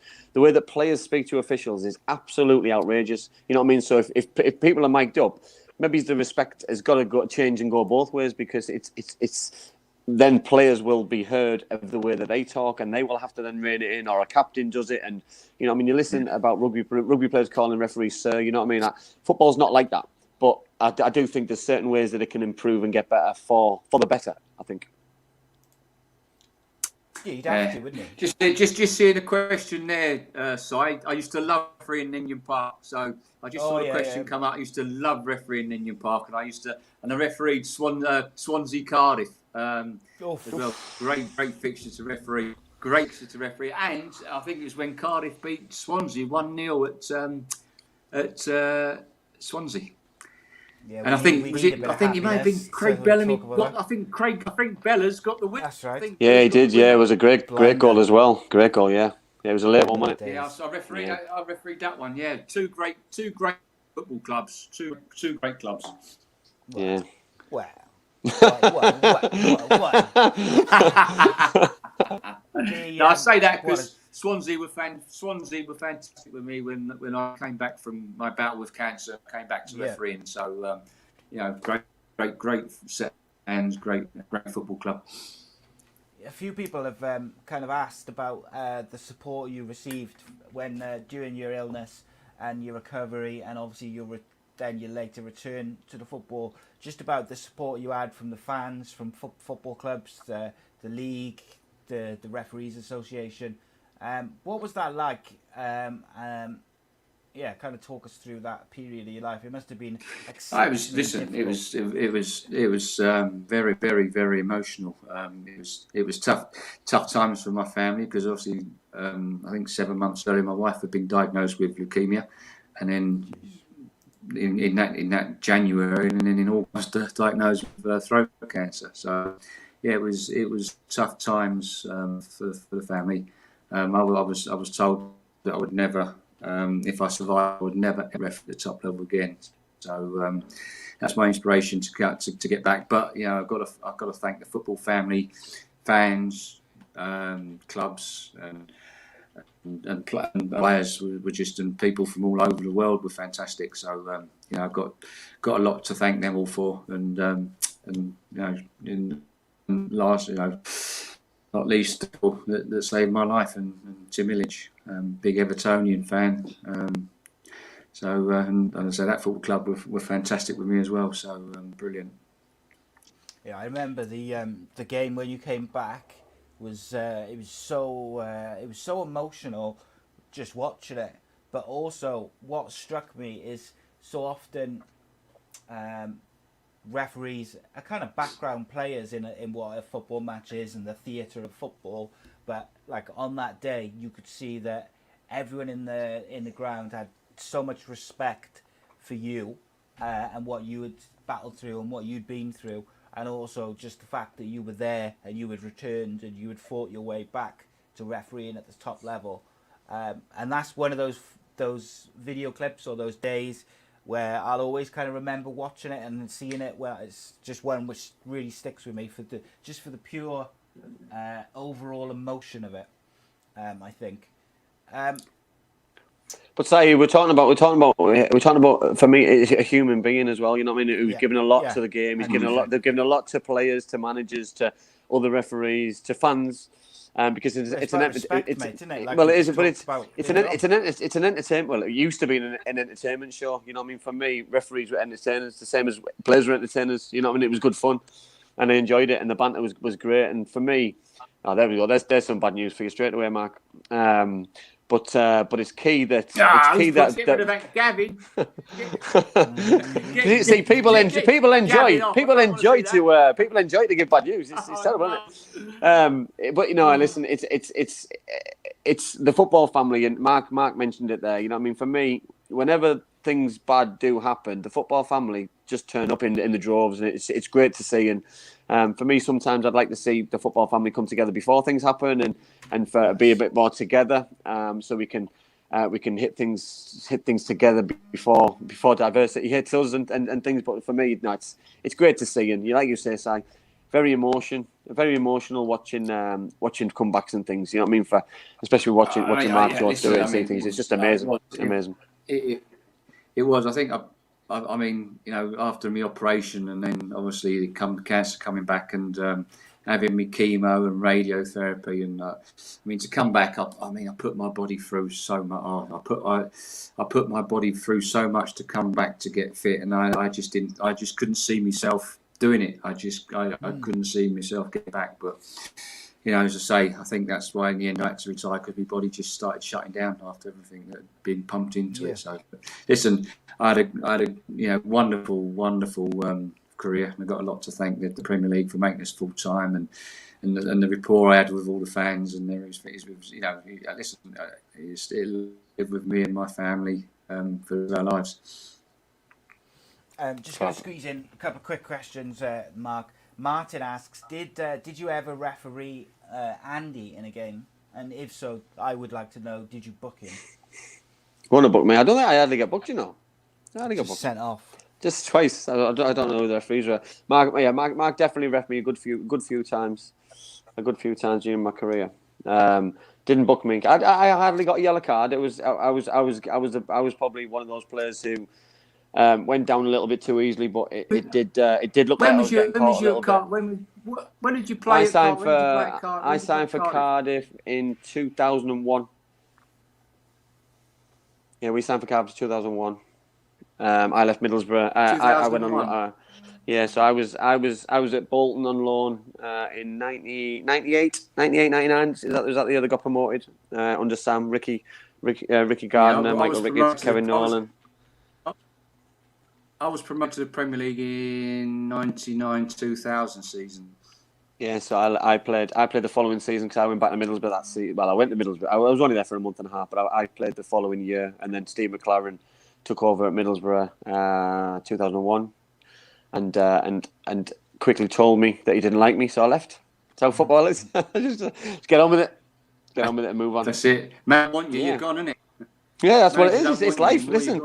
And people think it's it's like so I win. It's you take it on the chin. You laugh about it. People think, listen, I'm not bitter. I was a Middlesbrough fan. It was great, and I watched Middlesbrough's only ever winning a trophy at Millennium Stadium when I was living in Cardiff. It was great. You know, as a super fan, as a Middlesbrough fan, it was probably one of the best moments I've ever had. Yeah, I used to love refereeing there, the Rivers. Great, brilliant. Yeah, it's nice stadium. They Donna asked, "What's the biggest refereeing mistake you ever made?" That's an interesting one. To be fair, I did. Saint Swansea are a big club now. Yeah, I was going to say. The what? Sorry. Saint Swansea are a big club. Yeah, I think back. I think the one big decision I always regret is I wish we had VAR at the time. Was there was I refereed Wigan and Newcastle, and it was a challenge by McManaman on of Newcastle. Yeah. And my view was blocked. As the challenge went in, a Newcastle player ran straight in front of me. I didn't see it, and no one reacted. And so if it was just down on the floor injured, and I'd blown up for another infringement just straight after that. And no one said it wasn't. And then obviously there was a big fracas on the touchline when they'd seen the challenge. And when I got back into the dressing room at half time, obviously I was told it was an awful challenge. And when I got home and saw it on DVD, I was just horrified, absolutely horrified. His challenge, because absolutely wrong. It was a double red card. It was 2 red cards in one, and I felt sick in the stomach that I'd missed it. I really did feel sick in the stomach, and it affected me for about 2 or 3 days. I know I said I'd not normally sort of park it, but it was actually put the player out of the game. We did for about 5 or 6 months. And then you're just looking at it. How did I miss that? What could I have done differently? How can I make sure I don't make that mistake again? And it was an awful. I think of all my years of refereeing, yes, I made a few mistakes where I've not given a penalty when I should have done. But that one sort of, I think, is the one from the back. That'd be the one where I'd love to have seen that challenge and sent McManaman off that day. But I watched that game. I watched that game, Mark, and I remember it. And obviously I remember watching Callum as a player. I thought he was a very nice lad on the pitch and off the pitch. And I think sometimes watching that tackle as well and seeing it as a player, an ex-player, you don't expect it, and I think maybe as a referee as well. You know what I mean? Because you know him as a player, he's very quiet. You know what I mean? Didn't really get involved in all that kind of stuff. You know what I mean? And with it being out of character, those kind of things happen. And I'll probably refer it to a similar thing about the Dale Fry one. Sometimes things just happen on a pitch where it's out of your control, and there's no VAR, like you just said. Same as a championship, no VAR. I know we're going back in generations, but it was just one of those things. And I was so shocked when I saw that tackle, because it probably was. You just said that it was one of the worst tackles, probably in the last in Premier League history. You know what I mean? It was up there with one of the really bad ones, but it was so out of character for an iPhone, because it's such a he couldn't tackle Callum. Callum was one of those players who couldn't tackle, and I think that's where it made it look that bad. You just reminded me of a question I wanted to ask, which was, what was Paul Scholes like to referee? Obviously a phenomenal footballer, one of the most gifted footballers I think the Premier League's ever seen. But I always got the impression that he was very difficult to referee, because he was quite sneaky in his tackling and the way he went about his business. He was quite nasty, but without people realising. What was that like as a referee? Sorry, you're breaking up. I was just asking about Paul Scholes, really. What was he like to referee? He always seemed to me like he was quite naughty. Was that a bit, Paul Scholes? Yeah. Paul Scholes?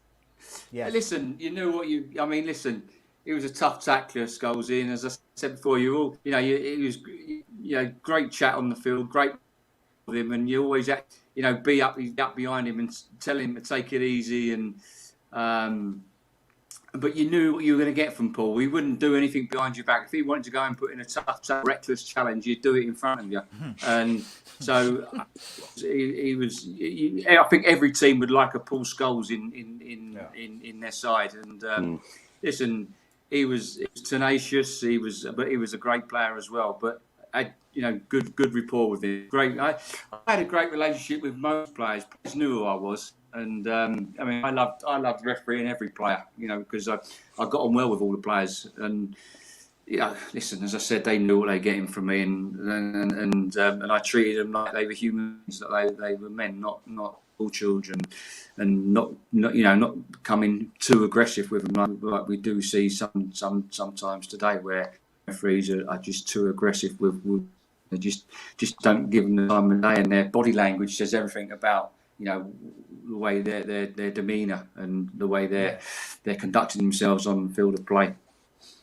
I totally agree.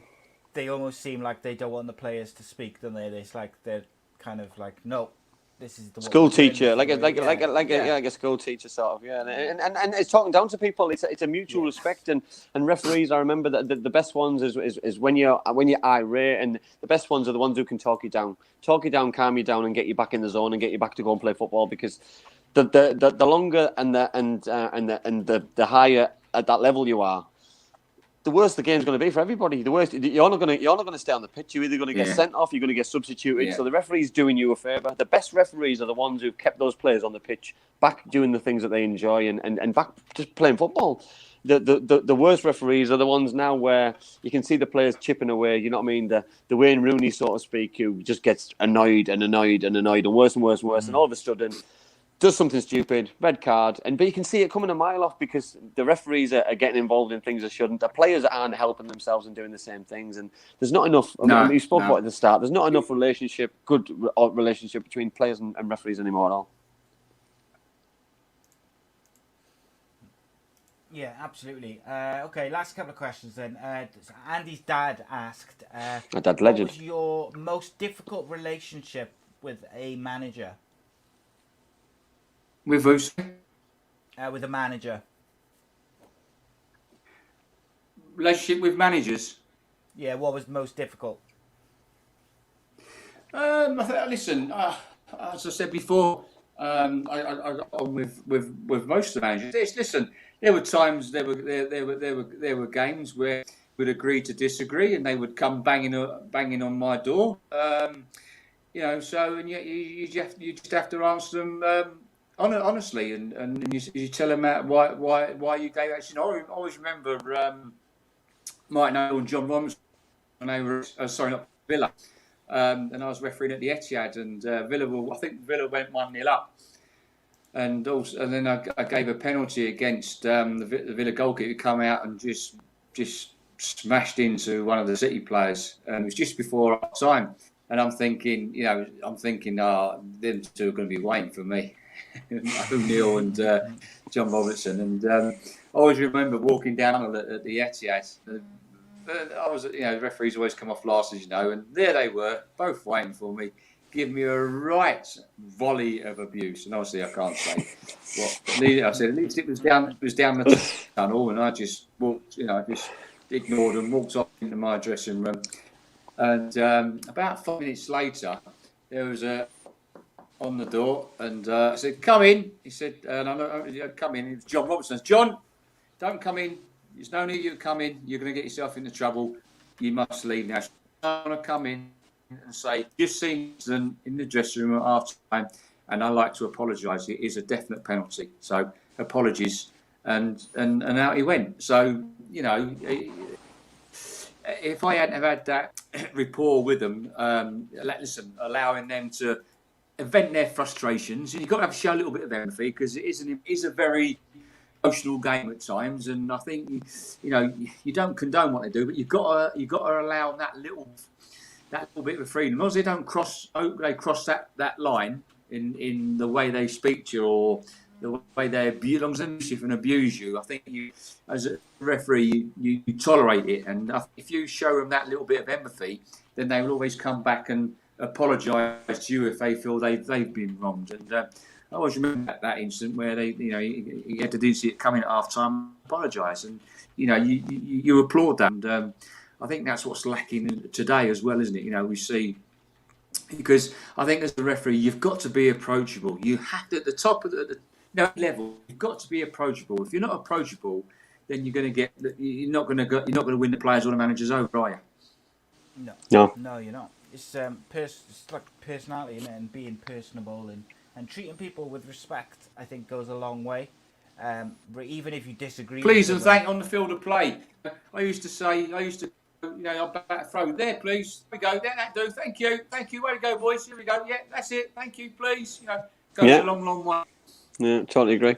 100%. Andy, then, have you got one final question for Mark? Is there one that sticks out? Have you got one? I just probably about VAR for me. Obviously, you said at the start VAR, no VAR. So why is VAR so important, and what needs changing and done properly in your view, just to finish the show? Well, listen, I'm a great fan of VAR.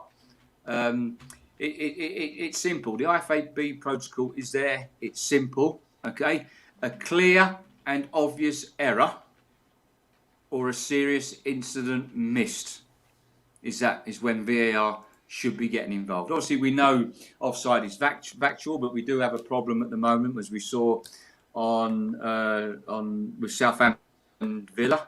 There, Southampton's late equaliser. For me, that's a goal. Yeah. That's a goal. I know it's factual, but if you're looking at an incident, 2, 3, 4, 5, 6 times, and it's taking a couple of minutes, then it's not offside. But going back to clear and obvious, we've been seeing so many inconsistencies, and it seems. I mean, I've been shouting about it all season. It seems like they've gone the other way now by not getting involved. Before they were getting involved too easy, too many times when it wasn't a clear and obvious error. So I think more training and education, and I think implemented correctly, then it shouldn't be VAR shouldn't be a problem. And I think what we should be doing is it's like at the present these lines they're putting down. Just look at a recent one. Then you look at Southampton Villa. Okay, his arm last season that would have been a goal. Obviously, you can score with your armpit and the top of your arm now. So that's why it was offside. Last season that would have been a goal. I mean, it's a nonsense. The offside law that's a nonsense. Handling the ball law, their rotation and offside, it's a nonsense. And he's looking at, and I know Arsene Wenger and Cleaner with the IFAB for looking at a scenario where if anybody is onside, then it's not offside. And I mean, so in the MLS that they use the naked eye. They don't use those lines. If you can't tell in the first replay if he's offside or not, he's onside. And listen, they've been consistent this season with these decisions, but I don't think it's been thought through properly. Because before VAR, we always used to give the benefit of the doubt to the attacker. Fans want to see goals. Players want to celebrate goals. We're in the entertainment business. We want to see goals. We don't want to see goals on Saturday night. Saturday or something. We don't want to see goals like that ruled out. And we've seen too many of those ruled out this season. Yeah, no, I totally agree. So, listen, Mark's made my dad's night just by saying one thing. Me and my dad every Sunday, we put the world to right every Sunday on a Skype call because of what's going on in the world. And my dad didn't shut up this week about these daft lines on football and about VAR. All he was going about was these lines. These blue and red lines are doing me head in. He was just about these blue and red lines. And Mark now Mark will be my dad's new hero. He's a new hero now just by talking about these lines. And this is what it is. These lines are so confusing because I'm watching the game and the blue and red lines have nothing to do with each colour, each colour's team. I don't know which line's which from home team and away team. It seems to switch all the time. It's so confusing at best, and I'm just so glad that we've got someone with an expert opinion. Well, not just an opinion, expert factual nous to help us through it. Because for me, we need more people involved in refereeing in the higher echelons of decision making as Mark's got. For me, it needs to happen more. We need Mark back in football. I think we need to start a campaign. Yeah, I was just about to say something similar. I think that it's bordering on disgraceful that the FA or whoever is not using guys like Mark Halsey to improve the standard of refereeing in the British game, because it's not good enough at the moment. And just from listening to Mark for the last hour and 45 minutes, you can tell that Mark would give a phenomenal amount of knowledge and training and help to young referees coming through, which they desperately need if they're going to be up to the standards of all those referees that we talked about earlier from back, a few years back. What I would like to say, Mark, is I'd like to echo everything which people have said in the chat. But first of all, I'd like to tell you that QPR have equalised. Go on, yours! Equalised. Yeah, 1-0. Willock. Yeah. Is it Willock? Go on, yours! Get in there. Oh, Charlie Austin scored. There we go. Go on, Charlie. Yeah. Charlie's back. Charlie won, Charlie Austin. Go on, yours. We've had loads of nice comments, Mark, about your stories and just everything about you. You've been very positive and really knowledgeable. A load of everyone has said, please come back on again. We've got lots more questions to ask. But yeah, I think this comment from Martin Spate closes us nicely. It says, what a guest and an inspiration Mark is. And I think that is the perfect way. Totally agree. Bang on. Bang on. And then a load of people have just said, get him back on. Bang on. But Bang on. It's been a pleasure, guys. Oh, thanks, Mark. Really appreciate it. Really, I know you're a busy man and with all your commitments and things, but your chat's been insightful, inspiring. And I listen, and I know I say this week in, week out. I'm a super fan. I'm a football fan, but having people who really appreciate how much they love the game and some of the stories. Not stories are true, but the stories about players, managers, fans, other referees. It's amazing. And somebody says it. I don't know if you do it, but I don't know if you do the after dinner speaking. But if you don't, get in touch with Jeff and get on it, because the way you come across and the way you do it is just absolutely phenomenal. Love it. Absolutely amazing. Absolutely. As ever, massive thank you to Black Diamond Sports. Big thank you to Bespoke Financial for sponsoring the show. I urge you all to check out Bespoke Financial and check out that offer. They're giving away free will worth £140 at the moment with all new policies taken out. And the way the world is at the moment, I think we could all do with that extra bit of security. But in the meantime, we'll be back on Friday for the Championship show, 7 p.m. And I spoke to a certain Mr. Kevin McNaughton, and we're doing Super Kevin scripted straight after the Championship show on Friday. So it's going to be a good one. Friday night will be a fun night on Ace Podcast Nation. So I hope you'll all join us. But as ever, Andy, it's been a pleasure, my friend. Oh, it's been amazing. Loved it. Absolutely loved it. Really, really. Super fan. Doesn't cover it. Really appreciate Mark's time, and I've had it. And thank you for everybody who's put questions in. I know we didn't probably cover them all, but absolutely amazing. The show and the channel's gone from strength to strength. Absolutely. And Mark, as ever, thank you again for your time. It's really, really appreciated. Join us Friday for the Championship show, and we'll be back soon. Thank you again. And I'll try and find my clips so I can actually close the show. My mummy and daddy have been talking about life insurance. It sounds like something to stay protect safe my out brother there, and you me, lot, but I don't okay? really All you understand. listeners, okay? Then my Auntie Louise told Mummy about Bespoke Financial Teesside. She said they're a local company who helped her with her life insurance. Mummy got in touch, and because they're based locally, a man called Darren was able to come to our house. He was really friendly. Darren stayed for a cup of tea and made it all really easy to understand. He said that life insurance will protect our home and family if anything bad were to happen. Like if Mummy or Daddy got sick, then we'd get enough money to take care of us, and our house would be paid for so it wouldn't get taken away. After an hour, Darren said goodbye and Mummy and Daddy seemed a lot happier. Once it was all sorted, we could all relax and watch a film together as a family. I don't know why they didn't do it sooner.